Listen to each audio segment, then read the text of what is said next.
Hi everyone! Welcome to Minas Day Vlogs once again. Sa mga kapwa ko Filipino, magandang araw po sa inyong lahat. Kayan kadigitay padak nga Ilocano, na imbag nga aldaw yu amin apo. For today's video, I will share my two favorite Filipino pork dishes. And to start, I will be sharing our Ilocano dish called igado. But for this one, my version don't have liver. For the rest of the ingredients, I will put or post at the end of the video so that just in case you wanna try this delicious recipe of ours, you can do it. So what are we waiting for? Let's start. So this is the pork butt that I cut. It's thin like this. And in cutting, it should be against the grain para okay po siya. Ganyan lang siya, manipis at medyo pahaba. First, I will add Iloco vinegar or black vinegar. Ayan siya, made from sugarcane. Likewise, I will add soy sauce, the Filipino soy sauce. That's why it's very black. Then I have bay leaves in here or yung dahon ng laurel. Ikakat ko lang siya into half and then add. Next, I have bawang or garlic. Just crush the garlic. This way, it's easier to remove the skin. Alisin lang po natin yung balat.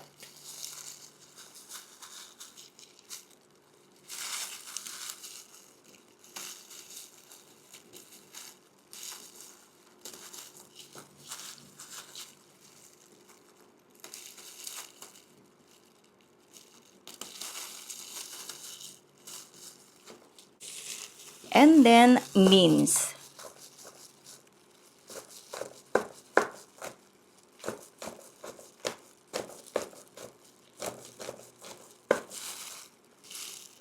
After mincing, I will add into the pork butt. Ayan siya.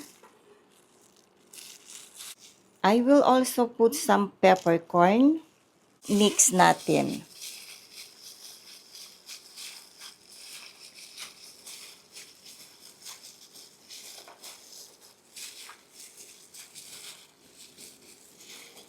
Mix so that the pork butt will absorb the soy sauce, vinegar, the taste of the bay leaf, and the garlic.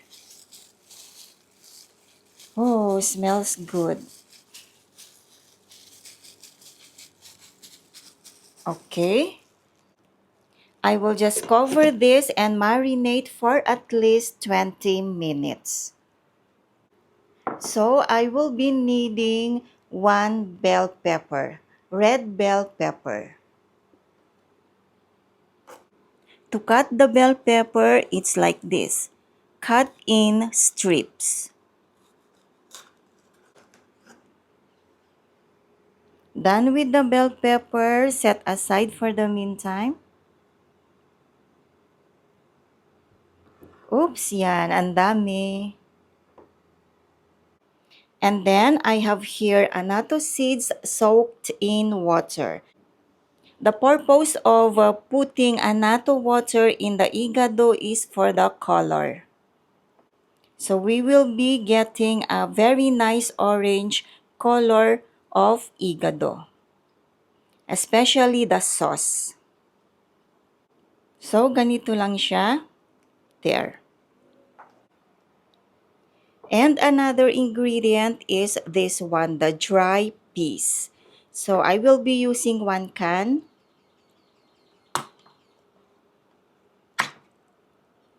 So it will look like this.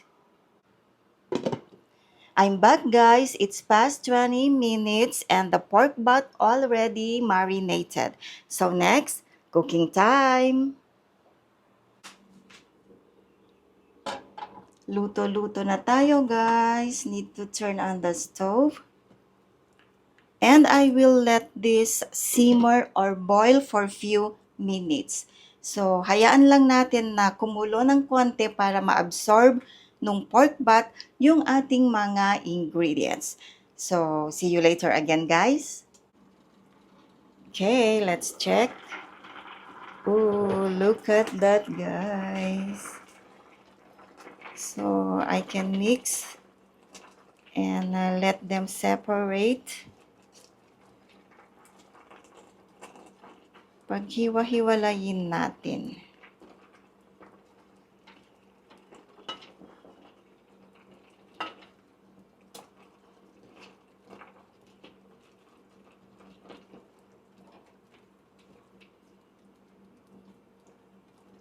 I will just leave like this few more minutes.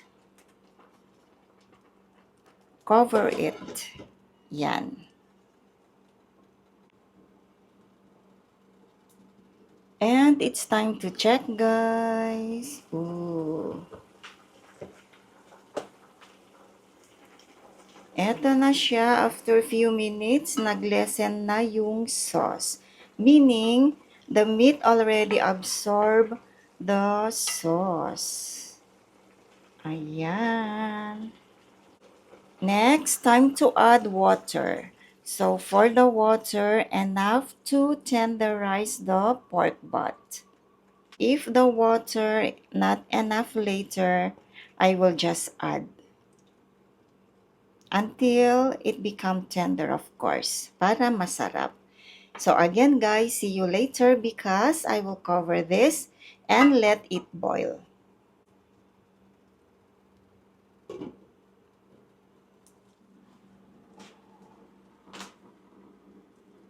I'm back, everyone. It's time to check again.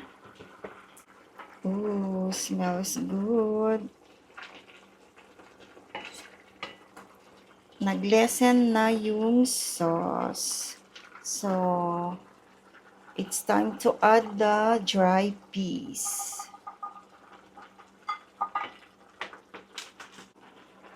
Let's mix.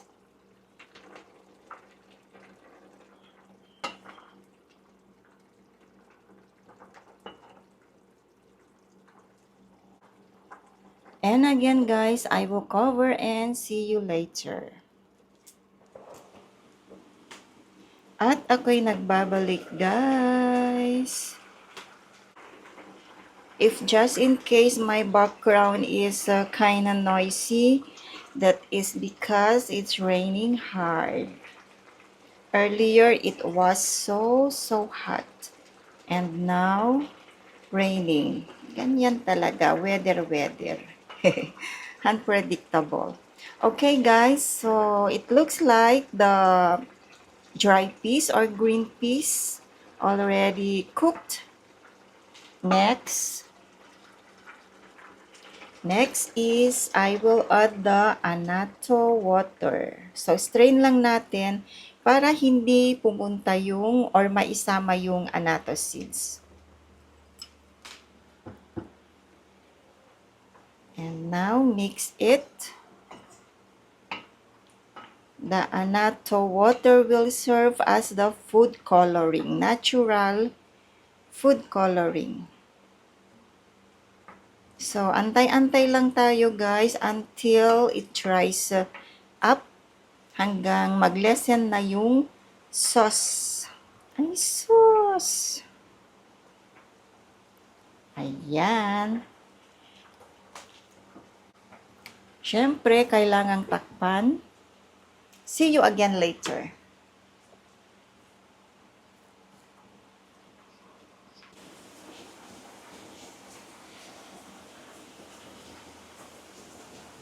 Pasensya sa background, guys. Super lakas talaga ang ulan. And my igado looks good. Oh, wow. And look at the sauce. There. Last ingredient to add. Ito yung red bell pepper. Lagyan natin ng madami. Ayan. Carefully mix.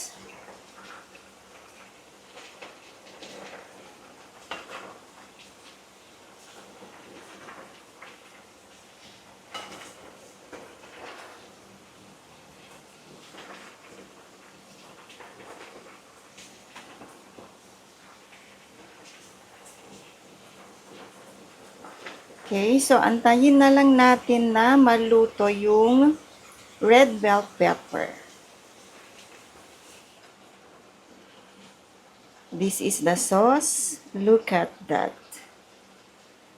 Oh, good to put in rice. Ayan siya, oh.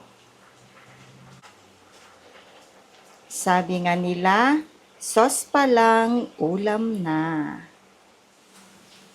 And syempre, bago iserve sa family, kailangan tikman muna. Para sure, masarap. Mainit.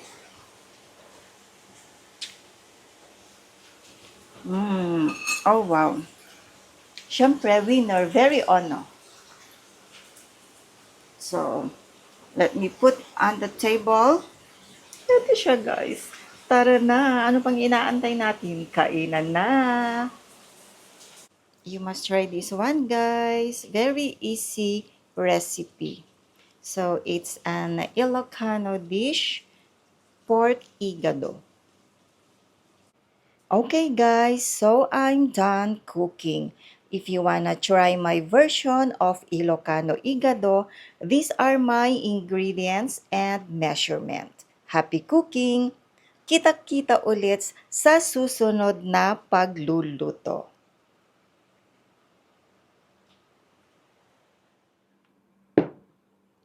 Hi everyone, cooking time. So for today's dinner, guys, it will be very simple dish. It's very Filipino. It's my version of pork adobo. So simple lang. First, I will prepare the ingredients. So I have here 2 pieces of bay leaves or yung dahon ng laurel. Of course, this one from the yard. Okay, and then next, I have here some cloves of garlic. So I will just crush, and after that, dice. Of course, need to remove the skin. Very simple, quick, very simple dish. Everybody know this one, very popular Filipino recipe. I like plenty garlic, so I have here 4 cloves. Masarap yung garlicky adobo. Ayan, so after removing the skin, dadice ko lang siya. Cut into small pieces like this.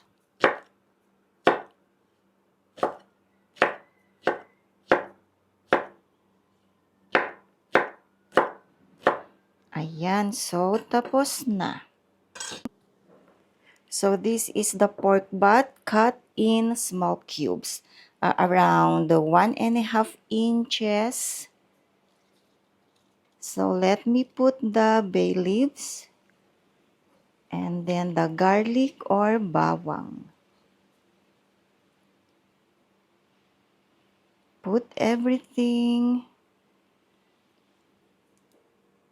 Then I have here peppercorn. Lagay din natin lahat. This is black vinegar or sukang Iloco. Then I have here soy sauce, the Filipino soy sauce. You can use any soy sauce that is available. Konting oyster sauce. Then I will mix so that the pork will absorb all the ingredients. Yan. Mix-mix natin.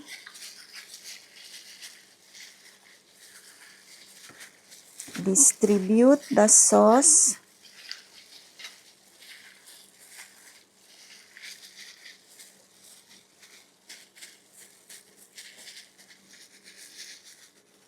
There.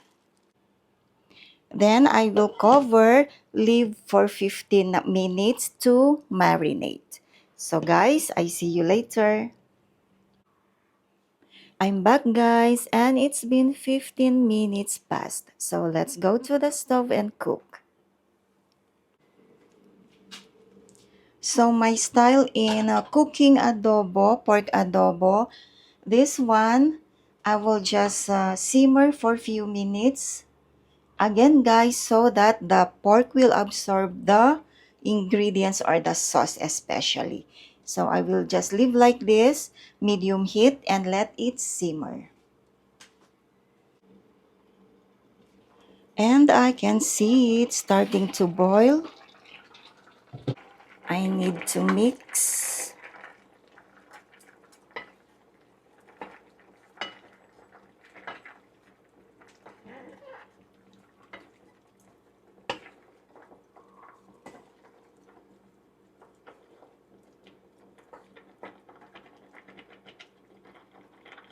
Okay.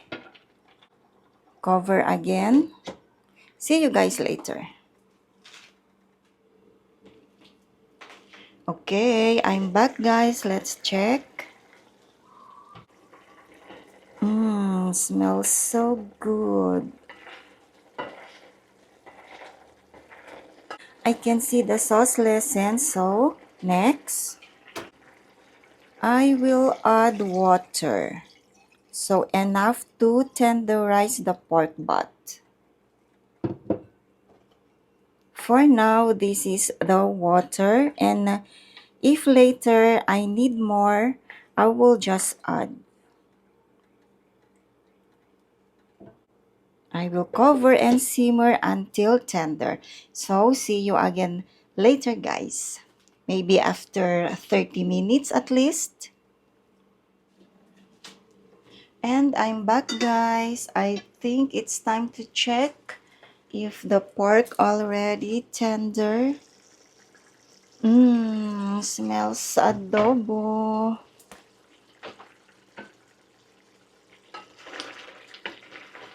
Oh, it looks tender. Let me see. Oh, wow. Tikman ko na din.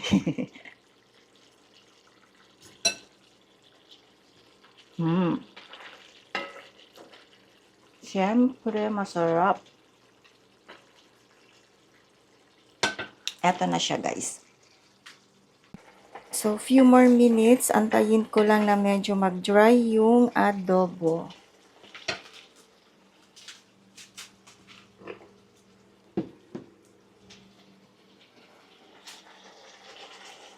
And to complete my adobo, here is the pineapple. I really love putting pineapple in my adobo. So instead of putting little bit sugar, I put pineapple. This is, the taste will be sweet and sour, not just sweet.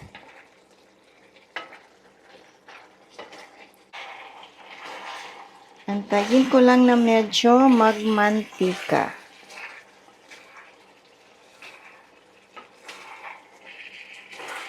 Ayan, need only rice for this.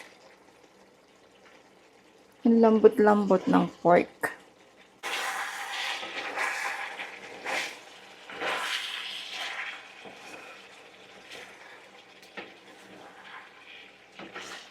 So, eto na guys, yung aking version ng Filipino pork adobo. So, if you notice my adobo, you don't get to see thick fats with the skin. I don't put that. Only I put a little bit of the fat that will melt and become oil. But later, I will remove whatever oil is accumulated in the pot.